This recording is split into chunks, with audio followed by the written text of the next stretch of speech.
ये video BCom first year students के लिए है। सब्जेक्ट है बिजनेस इकोनॉमिक्स और टॉपिक हमारा है मांग की लोच, elasticity of demand. Elasticity of demand का ये पहला वीडियो है, तो चलते हैं नेक्स्ट। इलास्टिसिटी ऑफ डिमांड से पहले हमने टॉपिक किया था, हमने वीडियो बनाए थे लॉ ऑफ डिमांड का। लॉ ऑफ डिमांड में क्या होता है, हमने प्राइस और क्वांटिटी डिमांड का रिलेशनशिप देखा था। लॉ ऑफ डिमांड में क्या होता है, प्राइस और क्वांटिटी का रिलेशनशिप, और रिलेशनशिप होता है इनवर्स रिलेशनशिप होता है। अगर प्राइस घटती है तो क्वांटिटी ऑफ डिमांड बढ़ जाती है, और अगर प्राइस बढ़ जाती है तो क्वांटिटी ऑफ डिमांड घट जाती है। रिवर्स रहता है, प्राइस बढ़ने पे घटना क्वांटिटी का और प्राइस घटने पे क्वांटिटी का बढ़ना। लेकिन उसके अंदर हमने बस ये नियम बताया था कि है ना, प्राइस बढ़ेगी तो क्या होगा और घटेगी तो क्या होगा, ये लॉ ऑफ डिमांड था।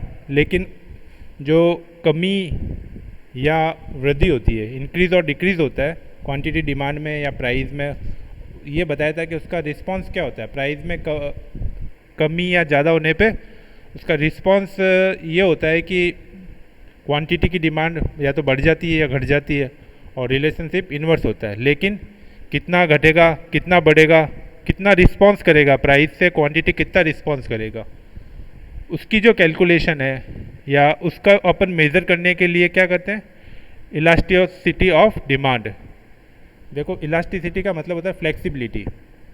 जैसे प्राइस कम होगी, ज़्यादा होगी, उसका क्वांटिटी पे क्या इफ़ेक्ट होगा, कितना फ्लेक्सिबल होगा, मतलब कितना रिस्पांस होगा। अगर बहुत ज़्यादा रिस्पांस, ज़्यादा फ्लेक्सिबल होगा तो रिस्पांस ज़्यादा होगा, और उस रिस्पांस या फ्लेक्सिबिलिटी या इलास्टिसिटी को मेज़र करने के लिए हम इलास्टिसिटी ऑफ डिमांड का लॉ पढ़ेंगे।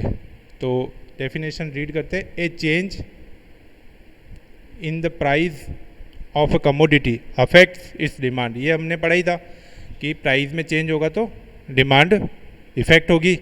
We can find the elasticity of demand. अब कितना होगा इसको हम इलास्टिसिटी में चेक करेंगे।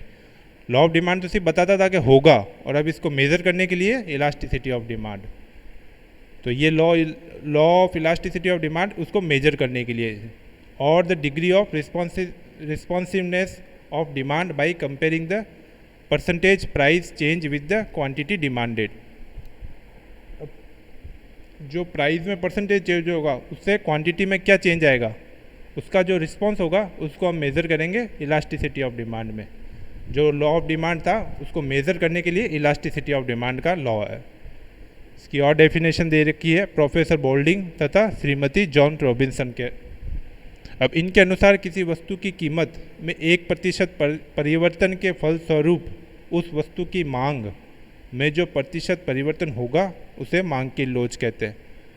यही है वापस, percentage change in price, commodity की प्राइस में परसेंटेज चेंज, वस्तु की कीमत में एक प्रतिशत परिवर्तन के रिस्पांस में क्वांटिटी ऑफ डिमांड, वस्तु की मांग में जो प्रतिशत परिवर्तन होगा उसे मांग की लोच कहते हैं। तो वो हमें इलास्टिसिटी को फाइंड आउट करना है, मेज़र करना है, उसी को हम मांग की लोच कहते हैं।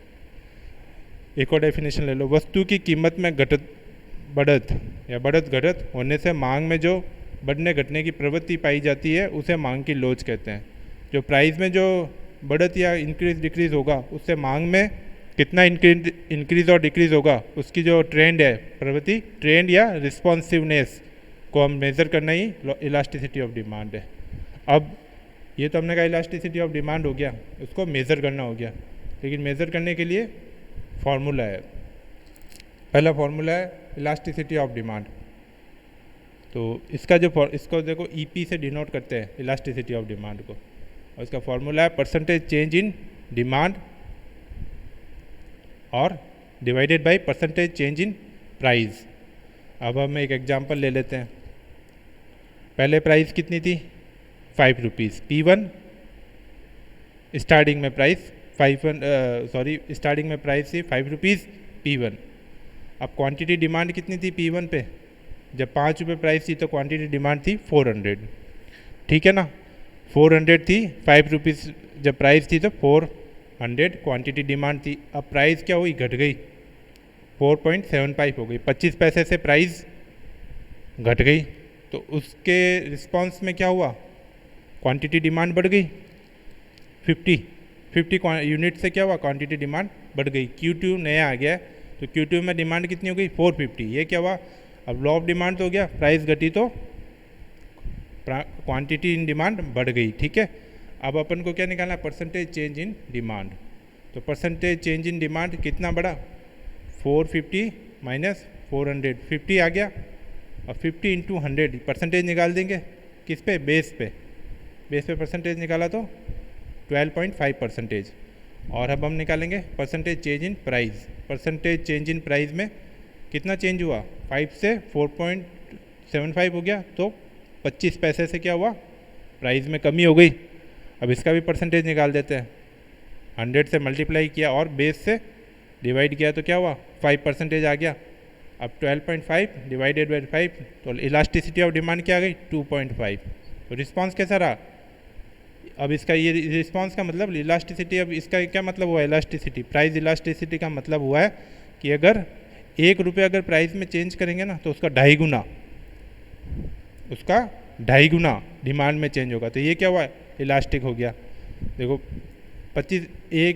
2.5 का मतलब है कि प्राइस में अगर 1 गुना चेंज होगा तो उसमें रिस्पांस में क्या होगा, 2.5 गुना क्वांटिटी इन डिमांड में चेंज होगा, इंक्रीज हो जाएगी। तो ये क्या हुआ, हाईली इलास्टिक होगी, ठीक है। अब इसका दूसरा भी है फॉर्मूला, पहला हमने देखा परसेंटेज मेथड वाला, दूसरा है इलास्टिसिटी ऑफ प्राइस। तो इसके अंदर quantity change Q, delta Q का मतलब क्या है, Q की मांग में परिवर्तन की मात्रा, मतलब पहले कितना था 400 से क्या हो गया 450, तो Q में है ना चेंजेस कितना हो गया 50। P बेस प्राइस, पहले वाली प्राइस, डेल्टा P प्राइस में जो चेंज हुआ वो, और Q पहले स्टार्टिंग वाली क्वांटिटी इन डिमांड, ये क्या हो गया 400। अब इसको फार्मूले में पुटअप कर देते हैं, तो चेंज इन क्वांटिटी हमने निकाल दिया 50 और चेंज इन प्राइस निकाल दिया 0.25 पैसा, इसको फार्मूले में पुटअप कर दिया।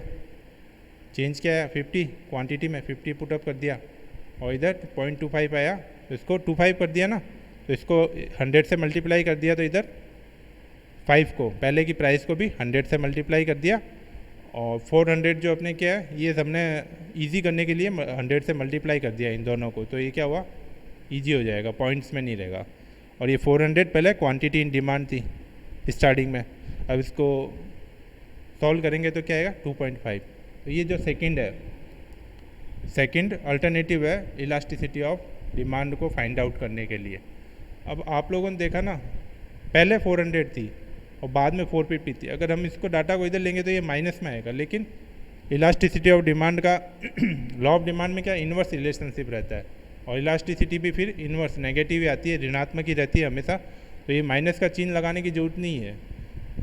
इलास्टिसिटी तो प्राइस से इन रिवर्स ही तो रहती है, तो इसके लिए क्या होता है कि हमको अलग से माइनस का चिन्ह लगाने की जरूरत नहीं है। इलास्टिसिटी ऑफ डिमांड में माइनस प्लस का जैसा कुछ भी नहीं है, अब माइनस प्लस को भूल जाओ और जो आंसर आएगा वो इलास्टिसिटी ऑफ डिमांड रहेगा। ये ऋणात्मक ही रहता है या नेगेटिव ही रहता है, क्योंकि इन्वर्स रिलेशनशिप रहता है।